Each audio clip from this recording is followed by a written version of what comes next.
से जमीन में दफन हुआ एक वोल्केनो फट जाए, जिसके अंदर का गर्म लावा बाहर आकर शहर में बहने लगे और अपने रास्ते में आने वाली हर चीज को राख बना दे। कुछ ऐसा ही होता है आज की इस फिल्म की कहानी में, जिसका नाम है वोल्केनो। कहानी सब्सक्राइब कीजिए ऑल मूवी एक्सप्लेन चैनल को और बेल आइकन को दबाना कभी मत भूलिए। की शुरुआत माइकल नाम के एक साइंटिस्ट को दिखाते हुए होती है, जो कि नेशनल सिक्योरिटी के लिए काम करता था। माइकल अपनी बेटी केली के साथ रहा करता था। अब क्योंकि माइकल अपने काम में काफी बिजी रहता है, इसीलिए वो अपनी बेटी को टाइम नहीं दे पाता था। लेकिन अब माइकल ने अपनी कंपनी से कुछ दिनों की छुट्टी लेकर अपनी बेटी के साथ घूमने का एक प्लान बनाया था। वो अपनी बेटी से प्रॉमिस करता है कि आने वाला पूरा हफ्ता मैं तुम्हारे ही साथ रहूंगा। इसके बाद हमें उसी शहर में मैरी नाम की एक डॉक्टर को दिखाया जाता है, जो कि अपने हॉस्पिटल में आए पेशेंट्स का इलाज कर रही थी। और तभी यहाँ पर एक बड़ा सा भूकंप आ जाता है, जिससे कि हॉस्पिटल की चीजें नीचे गिरने लगती हैं और सभी लोग खुद को बचाने के लिए नीचे बैठ जाते हैं। लेकिन फिलहाल कुछ ही समय में ये भूकंप रुक जाता है। जब ये भूकंप की खबर न्यूज में फैल जाती है, तो माइकल के कंपनी वाले उसे फोन करके इस बारे में जानकारी देते हैं। और अब माइकल को न चाहते हुए भी अपनी कंपनी में जाना पड़ेगा इस बारे में जानकारी लेने के लिए कि आखिर भूकंप क्यों आया। यानी कि माइकल ने जो अपनी बेटी के साथ प्रॉमिस किया था वो उसे पूरा नहीं कर पा रहा था, जिस वजह से उसकी बेटी केली काफी नाराज हो जाती है। और इसीलिए माइकल केली को संभालने के लिए एक बेबी सीटर को फोन कर देता है। और इसके बाद माइकल सीधा अपने नेशनल सिक्योरिटी ऑफिस में पहुंच जाता है, जहां पर माइकल का एक फ्रेंड गेरी उसे बताता है कि ये भूकंप बहुत ही छोटा था और साथ ही इस भूकंप से ज्यादा कुछ नुकसान भी नहीं हुआ है। गेरी और बाकी लोगों की रिपोर्ट्स देखने के बाद गेरी को इस बात का यकीन हो जाता है कि इस भूकंप का स्केल काफी कम था, और इसीलिए माइकल इस पर ध्यान न देकर अपने दूसरे काम में लग जाता है। अब एक दिन उसी शहर में कुछ वर्कर सबवे स्टेशन बनाने के लिए नीचे काम कर रहे थे। तभी अचानक से सबवे स्टेशन में से एक पीले रंग की गैस बाहर निकलने लगती है, और ये गैस काफी ज्यादा जहरीली थी, क्योंकि इस गैस की वजह से वो एम्प्लॉय जो कि सबवे स्टेशन के नीचे काम कर रहे थे, उन लोगों की जान चली जाती है। उनमें से एक वर्कर किसी तरह से बाहर निकल जाता है, लेकिन टेम्परेचर बहुत ज्यादा होने की वजह से उसका चेहरा पूरी तरह से जल चुका था। वो बताता है कि नीचे बाकी के लोग टेम्परेचर बढ़ने की वजह से मारे गए हैं, लेकिन ऐसा होना नहीं चाहिए था, क्योंकि सबवे स्टेशन जमीन की इतनी गहराई में नहीं बनाया जाता जहाँ पर कि टेम्परेचर इतना बढ़ जाए। ये बात कुछ और ही थी जब इस बारे में माइकल और उसके कंपनी वालों को इस बारे में जानकारी मिलती है। तब माइकल अपनी छानबीन करने के लिए इस जगह पर आ जाता है। माइकल भी यहाँ पर अगर यही सोचता है कि आखिर सबवे के अंदर इतना टेम्परेचर बढ़ कैसे गया, और अब इसीलिए माइकल अपने सीनियर को बुलाता है, जिसके पास ये सबवे बनाने का कॉन्ट्रैक्ट रहा करता था। अब सारी डिटेल अच्छे से देखने के बाद माइकल का सीनियर कहता है कि सबवे स्टेशन में कोई प्रॉब्लम नहीं है। वो तो ये बताता है कि उन वर्कर्स की डेथ भी सबवे की वजह से नहीं, बल्कि उन जहरीली गैसों की वजह से हुई है। अब माइकल का सीनियर तो ये सब बोलकर निकल जाता है, लेकिन माइकल कुछ कर नहीं सकता था, क्योंकि उसके पास कोई भी राइट्स नहीं थे। लेकिन अब गैरी के माइंड में इन सभी चीजों को लेकर एक डाउट हो गया था, इसीलिए वो तैयार होकर अपने फ्रेंड गैरी को लेकर उसे सबवे स्टेशन में चला जाता है। माइकल और गैरी जैसे जैसे सबवे स्टेशन के अंदर जा रहे थे, वहां का टेम्परेचर अपने आप ही बढ़ता जा रहा था, और अब वो एक ऐसी जगह पर आ जाते हैं जहां पर कि इन दोनों के सूट पिघलने लगते हैं। माइकल यहाँ पर समझ नहीं पाता कि आखिर ये हो क्यों रहा है, और तभी देखते ही देखते सबवे स्टेशन की जमीन फट जाती है। अब माइकल और गैरी किसी भी तरह से अपनी जान बचाकर सबवे स्टेशन से दूर भागने लगते हैं, क्योंकि ये येलो कलर की गैस बहुत ज्यादा जहरीली थी। अब माइकल और गैरी किसी तरह से सबवे स्टेशन से बाहर आ जाते हैं, लेकिन अब माइकल के दिमाग में जो शक था वो थोड़ा क्लियर होने लगा था। दरअसल माइकल को ये लग रहा था कि जमीन से लावा बाहर निकलने वाला है, क्योंकि बड़े बड़े वोल्केनो में भी इरप्शन से पहले इसी तरह की पीली गैस से निकलती है, और ये सिचुएशन देखकर लग रहा था कि यहाँ पर भी कुछ ऐसा ही होने वाला है, यानी जमीन के अंदर जल्द ही एक ज्वालामुखी विस्फोट होने वाला है। और अब इसीलिए माइकल इन सारी चीजों के बारे में पता लगाने के लिए अपनी रिसर्च शुरू कर देता है। माइकल और भी ज्यादा जानकारी इकट्ठा करने के लिए ग्वेन नाम की एक एम्प्लॉय से मिलता है। ग्वेन अपनी टीम के साथ भूकंप पर बहुत सारी रिसर्च किया करती थी, और पृथ्वी पर होने वाली इस तरह की अजीबोगरीब चीजों के बारे में भी उसे काफी अच्छी खासी नॉलेज थी। और अब इसलिए माइकल ग्वेन से पृथ्वी के अंदर होने वाली चीजों के बारे में पूछता है, जिसमें माइकल को पता लगता है कि पृथ्वी के नीचे मौजूद लावा और मैग्मा काफी ऊपर आ चुका है।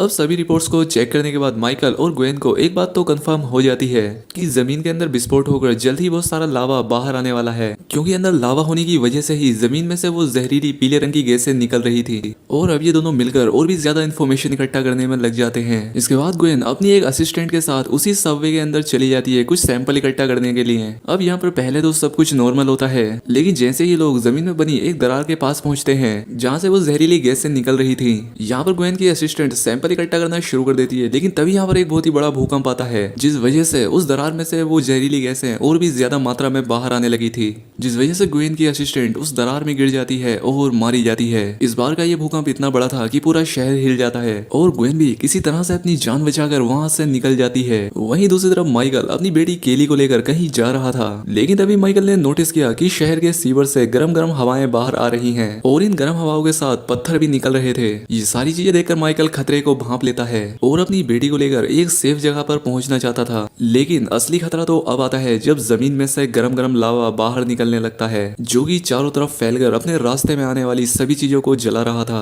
और तभी एक बड़ा सा पत्थर आकर कैली के पैर पर गिर जाता है, जिससे उसके पैर में चोट लग जाती है और इसलिए माइकल अपनी बेटी को उठाकर एक सेफ जगह पर जाने लगता है। अब माइकल भी यहाँ पर बुरी तरह से फंस चुका था क्योंकि उसके चारों तरफ लावा फैल चुका था। लेकिन फिर भी माइकल अपनी जान को खतरे में डालकर वो अपनी बेटी को एक सेफ जगह पर लेकर पहुंच जाता है। और अब डॉक्टर ग्वेन भी माइकल की हेल्प करने के लिए उसके पास आ जाती है। यहाँ पर फायर फाइटर्स की पूरी टीम पहुंच जाती है, लेकिन इस विशाल लावा के सामने उनका कोई भी बस नहीं चल पा रहा था। और यहाँ पर एक फायर फाइटर लोगों की हेल्प करने के चलते खुद ही फंस जाता है। वो चारों तरफ से लावा से घिर चुका था और जल्दी किसी ने कुछ नहीं किया तो उसकी जान जा सकती थी। अब माइकल और ग्वेन उस फायर फाइटर की मदद करने के लिए चले तो जाते हैं, लेकिन पीछे से उन्हें सपोर्ट करने वाला कोई नहीं था और इसीलिए सभी फायर फाइटर अपनी क्रेन को एक लाइन में लंबा खड़ा करके उनकी तरफ बढ़ा देते हैं, जिससे कि ग्वेन और माइकल उस फंसे हुए फायर फाइटर को ऊपर चढ़ाकर वो खुद भी उस क्रेन पर लटक जाते हैं। हालांकि ये तीनों लावा के ऊपर से जा रहे होते हैं और उस लावा की वजह से टेम्परेचर इतना ज्यादा बढ़ गया था कि उनके कपड़े भी पिघलकर जलने लगे थे। लेकिन सही समय के रहते ये तीनों एक सेफ जगह पर पहुंच जाते हैं और अब माइकल भी अपनी बेटी केली को डॉक्टर मेरी के क्लिनिक में भेज देता है और वो खुद डॉक्टर गोयन के साथ बाकी लोगों की हेल्प करने के लिए वहीं पर रुकता है। अब क्योंकि शहर में भूकंप आने की वजह से एक ट्रेन सबवे स्टेशन में फंस जाती है। उस ट्रेन में सभी पैसेंजर फंसे हुए होते हैं, लेकिन रेल में काम करने वाला एक एम्प्लॉय सभी पैसेंजर को वहां से बाहर निकाल रहा था। लेकिन इन सभी को कोई भी अंदाजा नहीं था कि ट्रैक से गरम गरम लावा बाहर निकल रहा है और वो सभी लोगों को जलाकर राख कर सकता है। खैर अब वो एम्प्लॉय उन सभी पैसेंजर को वहां से निकलने में हेल्प करता है, लेकिन ट्रेन का ड्राइवर अभी भी वहीं पर फंसा हुआ था और अब इसलिए वो एम्प्लॉय ड्राइवर को भी उठाकर वहां से निकलने लगता है। लेकिन तभी उस एम्प्लॉय का पैर लावा के अंदर फंस जाता है। अब ड्राइवर की जान तो बच जाती है, लेकिन बेचारा वो एम्प्लॉय मारा जाता है। अब यहाँ पर माइकल और ग्वेन मिलिट्री फोर्स के साथ मिलकर एक प्लान बनाते हैं। जिस तरह से किसी आइलैंड पर कोई वोल्केनो फटता है तब उसके अंदर से निकलने वाला गर्म लावा पास ही के समुद्र में जाकर मिलने से शांत हो जाता है और इसी ट्रिक का यूज ये सभी लोग करने वाले थे। सबसे पहले तो मिलिट्री के लोगों ने उस लावा को रोकने के लिए वहां पर बड़े बड़े कंक्रीट के ब्लॉक्स रख देते हैं और अब वो सब लगातार लावा के ऊपर पानी गिराते जाते हैं, जिससे कि बहुत ही जल्द से जल्द लावा का टेम्परेचर नीचे गिरने लगता है और अब जल्द ही वो सारा लावा जम जाता है। यानी कि अब इन लोगों ने इस प्रॉब्लम को तो सोल्व कर दिया था, लेकिन माइकल जानता था कि अभी भी जमीन के अंदर बहुत सारा लावा मौजूद है और इस बात को कंफर्म करने के लिए माइकल और ग्वेन एक टनल के अंदर कैमरा डालते हैं, जिससे कि उन्हें समझ आ सके कि लावा अभी कहां तक पहुंचा है। वो जैसे ही कैमरा डालकर नीचे चेक कर रहे होते हैं कि तभी लावा की एक बहुत ही बड़ी लहर जमीन से बाहर निकलने लगती है, लेकिन इस बार निकलने वाला लावा बहुत ज्यादा था। इसके बाद माइकल और मिलिट्री के सभी लोग सबसे पहले मिलकर यहाँ के बाकी लोगों को बाहर निकालते हैं और बाद में ये लोग अपना दूसरा प्लान स्टार्ट करते हैं, जहाँ पर मिलिट्री वालों ने जमीन पर बहुत सारे बॉम्ब लगाकर एक ऐसा कोऑर्डिनेट सेट करते हैं जो कि पास ही वाले समुद्र में जाकर मिलता था। और इसके बाद जब लावा जमीन के ऊपर आ जाता है तब मिलिट्री वाले जमीन के अंदर लगाए बॉम्ब्स को ब्लास्ट करना शुरू कर देते हैं, जिसकी वजह से जमीन के अंदर एक रास्ता बनना स्टार्ट हो जाता है और अब उस रास्ते से होकर लावा बाहर निकलना स्टार्ट हो जाता है। उस गर्म लावा को एक डायरेक्शन मिलने की वजह से वो उस रास्ते से होकर आगे बढ़ने लगता है और अब वो लावा समुद्र में जाकर मिलने लगा था और पानी में मिलने की वजह से पूरा लावा ठंडा हो जाता है और अब वो गर्म लावा एक सॉलिड पत्थर में बदल जाता है। यानी कि माइकल ने मिलिट्री के साथ मिलकर इस बड़ी प्रॉब्लम को सोल्व कर दिया था। हालांकि इस हादसे में बहुत सारे लोगों को अपनी जान गंवानी पड़ी, लेकिन ऐसा करके उसने पूरे शहर की जान भी बचा ली थी। इसके बाद अब शहर में तेजी से बारिश भी होने लगती है, जो कि इनके लिए एक नई शुरुआत को दिखाती है और इसी के साथ ये बेहतरीन फिल्म यहाँ पर खत्म हो जाती है। कहानी से हमें यही सीखने को मिलता है कि नेचर के रहस्यों के बारे में किसी को कुछ नहीं पता, लेकिन एक अंत के बाद एक नई शुरुआत होती है। तो